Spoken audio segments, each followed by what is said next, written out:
Haleluya.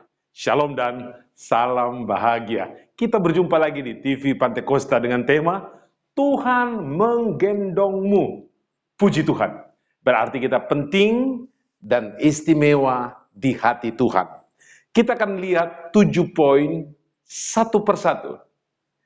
Nomor 1, Tuhan sudah mengenal engkau sebelum dibentuk. Alkitab catat dalam Yeremia pasal 1 ayat 5, sebelum aku membentuk engkau dalam rahim ibumu, aku telah mengenal engkau, dan sebelum engkau keluar dari kandungan, aku telah menguduskan engkau, aku telah menetapkan engkau menjadi nabi bagi bangsa-bangsa. Teks ini secara spesial ditujukan kepada Nabi Yeremia. Tapi saya yakin pula bahwa setiap orang percaya sebelum dibentuk oleh Tuhan, dikenal oleh Tuhan, termasuk saya dan juga engkau dan bagi kita semua. Kata penting tentang mengenal di situ dalam bahasa Ibrani adalah yaudah. Itu mempunyai arti yang sangat indah sekali, yaitu Tuhan mengetahui, Tuhan melihat, Tuhan mengenali dan mengakui kita. Ini sebuah jangkauan yang sangat spektakuler dan sebuah ungkapan yang sangat dahsyat sekali bahwa Tuhan sudah mengenali kita dan mengakui kita sebelum dibentuk. Menurut Strong Bible, artinya mengetahui dengan benar dan memastikan juga melihat. Nah, itu juga mempunyai pengertian telah dilakukan observasi, perhatian, pengakuan, dan dia sudah menerima kita, menghormati kita, dan memahami dan merasa memiliki kita. Inilah kita sebelum dibentuk. Secara menyeluruh, siapa kita, apa keadaan kita, dan apa masa depan kita sudah diketahui oleh Tuhan. Tetaplah bersama Tuhan. Kita ada dalam rencana total, sempurna, dan luar biasa dari Tuhan. Nomor 2, Tuhan membentuk dan membuatmu, saya, dan kita semua sejak masih dari dalam rahim ibu kita. Dalam Ayub 31 ayat 15, bukankah ia yang membuat aku dalam kandungan? Membuat orang itu juga? Bukankah satu juga yang membentuk kami dalam rahim? Ada sebuah proses yang kita sama sekali tidak tahu. Dan kita semua ada dalam kondisi hal itu sebagai misteri. Tetapi proyek Tuhan atas kita luar biasa. Ada tangan besar, ada tangan ajaib dan kudus yang membentuk kita sejak masih dalam rahim ibu kita. Kata membentuk itu dalam bahasa Ibrani adalah ausau. Itu mempunyai arti Tuhan bekerja, Tuhan berkreasi, Tuhan membuat, Tuhan memproduksi, Tuhan menangani dan bertindak secara efektif atas kita. Dia membentuk seluruh anatomi tubuh manusia itu sejak masih dalam rahim ibu. Kaki, kuku, rambut, jantung, ginjal, usus, lambung, jari-jari tangan, leher, sekujur tubuh manusia itu adalah produksi yang maha kuasa. Ada tangan yang tak kelihatan masuk ke dalam rahim seorang ibu, kemudian mulai membentuk kita. Strong Bible melakukan dan membuat penyelesaian sampai kemudian melahirkan, dan dia bertanggung jawab secara penuh dan melengkapi kita serta mempersiapkan kita. Mega proyek dari Tuhan di dalam kandungan saat membentuk kita adalah pekerjaan yang sangat luar biasa. Sebuah fabrikasi di dalam rahim seorang ibu, tapi di dalamnya ada yang bekerja. Siapa yang bekerja? Tuhan kita. Maka Kita harus memberikan penghormatan tertinggi, pemujaan luar biasa bagi Tuhan kita yang besar, Tuhan kita yang mulia. Nomor 3, didukung dan dijunjung sejak dari dalam rahim. Luar biasa. Ternyata Tuhan itu bekerja keras untuk kita. Kita lihat dalam Yesaya 46 ayat 3. Dengarkanlah aku, hai kaum keturunan Yakub, hai semua orang yang masih tinggal dari keturunan Israel. Hai orang-orang yang kudukung. Ini satu. Sejak dari dalam kandungan. Hai orang-orang yang kujunjung sejak dari dalam rahim. Kata dukung atau kudukung di situ adalah ammas, aumas. Itu berarti Tuhan memuat, membawa beban. Untuk itu ia seperti memikul sesuatu yang berat.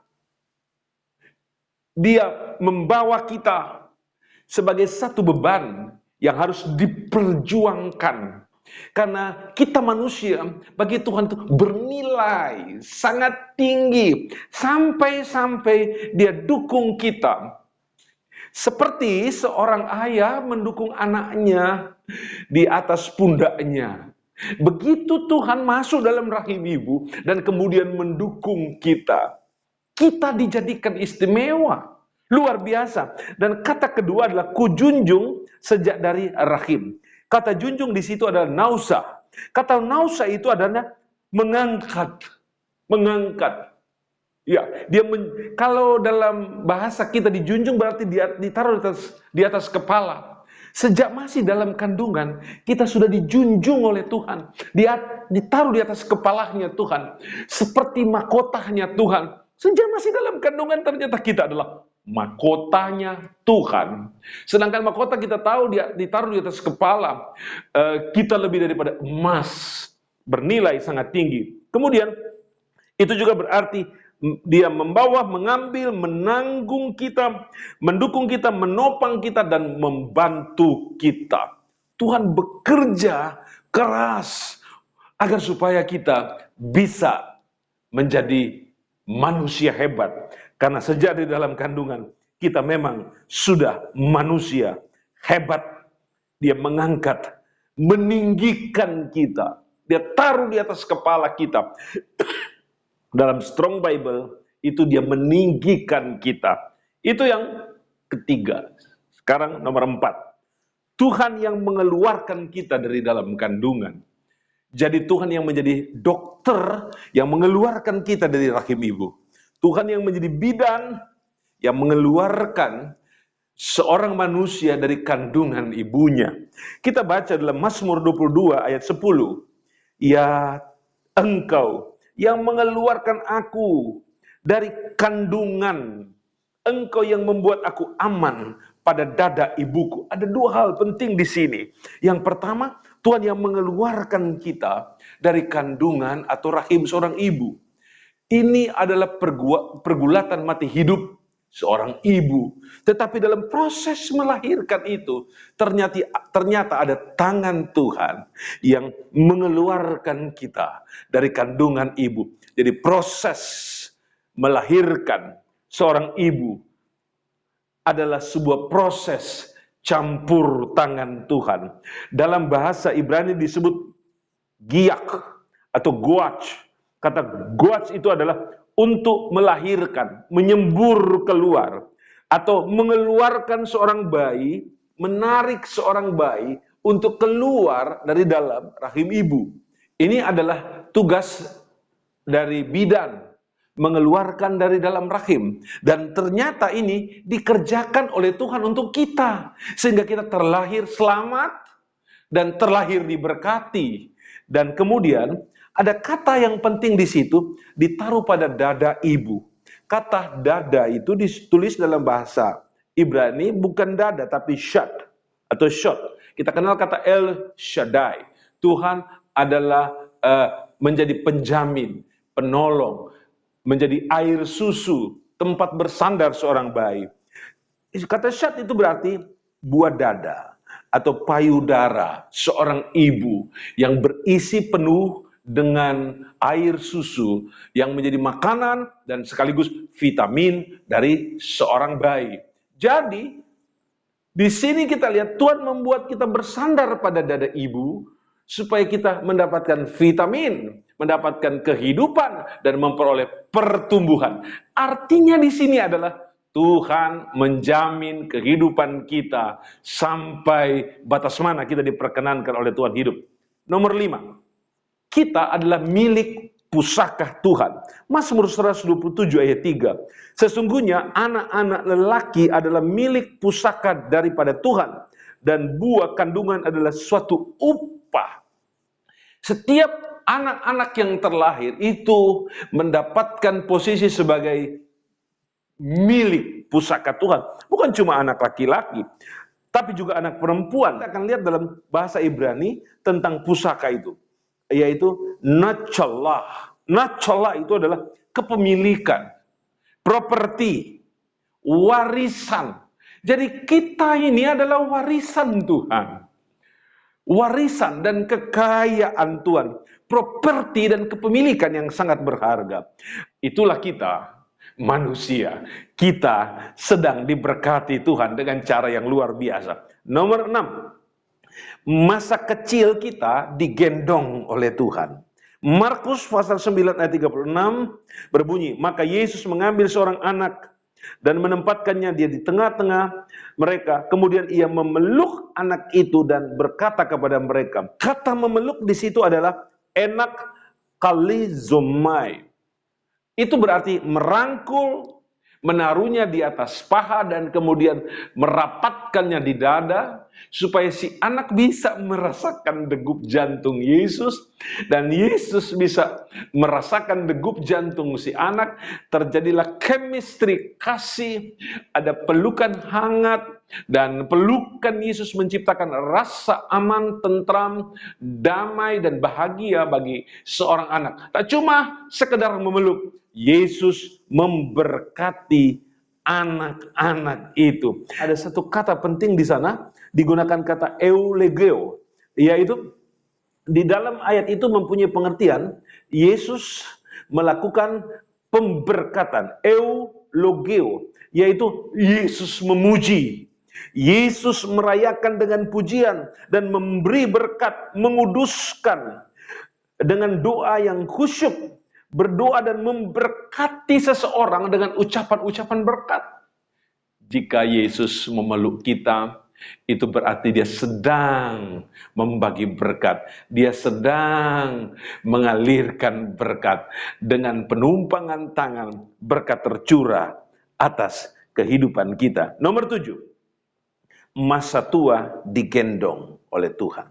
Mazmur 71 ayat 18. Juga sampai masa tuaku dan putih rambutku ya Allah, janganlah meninggalkan aku, supaya aku memberitakan kuasamu kepada angkatan ini, keperkasaanmu kepada semua orang yang akan datang. Dikatakan di sana bahwa Tuhan menggendong kita sampai pada masa putih rambutmu.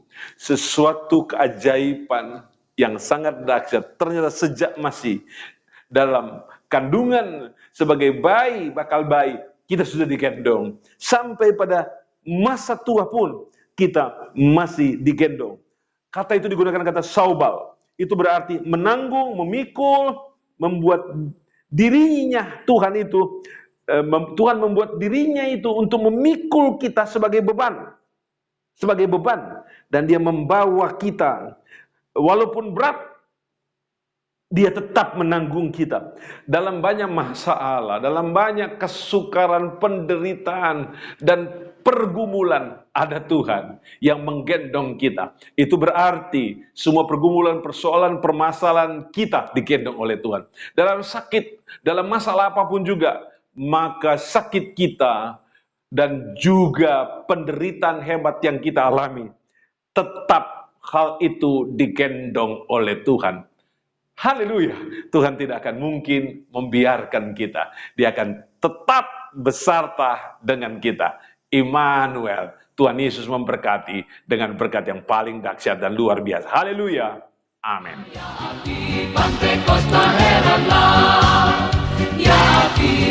Pentecost